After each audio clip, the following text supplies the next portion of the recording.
Et donc on va couper cette partie-là. Après on va couper à peu près à 1 mètre, 1 mètre 20. Et après il faut ouvrir en deux. Oui.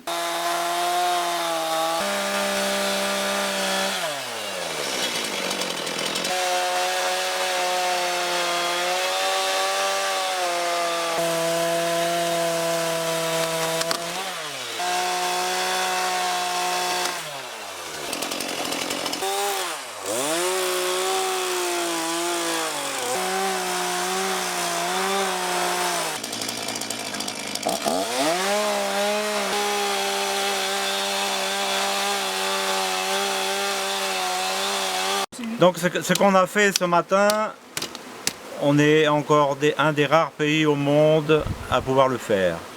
Hein, parce que dans le reste du monde, il n'y a plus d'abeilles qui vivent à l'état sauvage comme ça, c'est pas possible. Que ce soit en Nouvelle-Zélande, que ce soit en Amérique ou en France, les abeilles ne peuvent plus survivre à l'état sauvage. Parce qu'il y a un parasite qui s'appelle le varroa. Et le varroa, s'il n'est pas traité par l'homme, eh ben, les colonies ne peuvent pas survivre à l'état sauvage. Donc en Polynésie, on a encore de la chance d'avoir des abeilles qui vivent à l'état sauvage. Les jeunes peuvent se mettre à l'apiculture sans dépenser beaucoup d'argent. Il suffit de beaucoup de courage et d'aller dans les montagnes et de trouver des abeilles sauvages. Et là, ils peuvent s'installer et avoir des abeilles à eux. Voilà. Donc ce qu'on a fait, on a pris des abeilles qui étaient dans un arbre et on les a installées dans une ruche. Donc il y avait un tout petit peu de miel, il devait y avoir 2 kg de miel à retirer, mais le miel, c'est pas important, le miel c'est surtout les abeilles et ce qu'il y a avec les abeilles qui est important. Voilà. Donc, à partir de ça, si l'association de Tiperoui s'occupe de leurs abeilles, ils pourront produire du miel pour vendre dans les magasins Tiperoui. Ça évitera que ce soit un Franny qui vende du miel dans les magasins Tiperoui. Ça on s'en fout de ça, tu vois. Ça on s'en fout de ça. Mon chef. Jette-le. Non. Jette-le, les cochons vont être contents. T'as pas trop le goût de gasoline? Non, on est dans un environnement. Ah, super. Non mais là avec la tronçonneuse, c'est pour ça que je te dis que ça a le goût de gasoline. J'ai failli croquer dans une abeille. Bah c'est bon. Hein, c'est bon. Excellent, hein.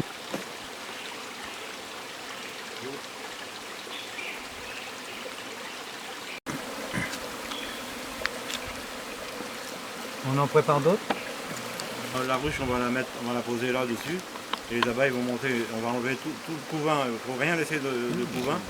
Et après c'est la reine, si la reine est dedans, c'est elle qui va monter dedans. D'accord. Les abeilles ne sont pas agressives. C'est pas pour vous que je l'ai fait.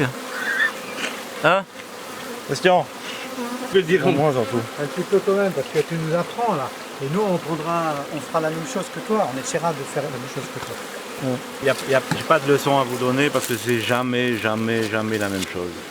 Tu vois? C'est à toi d'improviser, c'est tout. C'est jamais la même chose. Quand c'est bon, vous le mettez dans la hausse, le cadre. Hein. Okay. Tu le mets au milieu dans la hausse. Voilà la différence de monde entre ici et 500 mètres plus bas. Yes. Hein?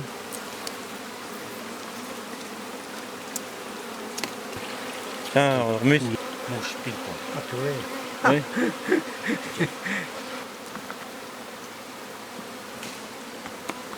Les abeilles peuvent montrer comment nous on vit. Non, pas trop lourd. Il y en a un qui a glissé. Un remus. Je vais couper là. Ouais, demain, ouais. Juste là où il y a l'enfumoir. Après on va poser la ruche dessus. Là. Hein?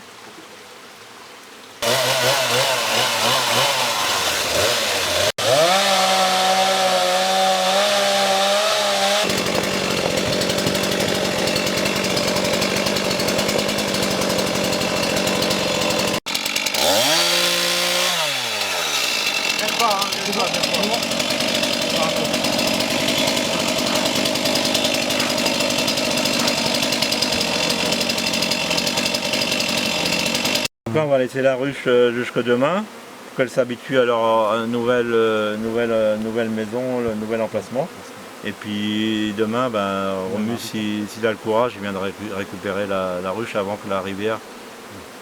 Sinon la ruche va descendre toute seule à ta taille.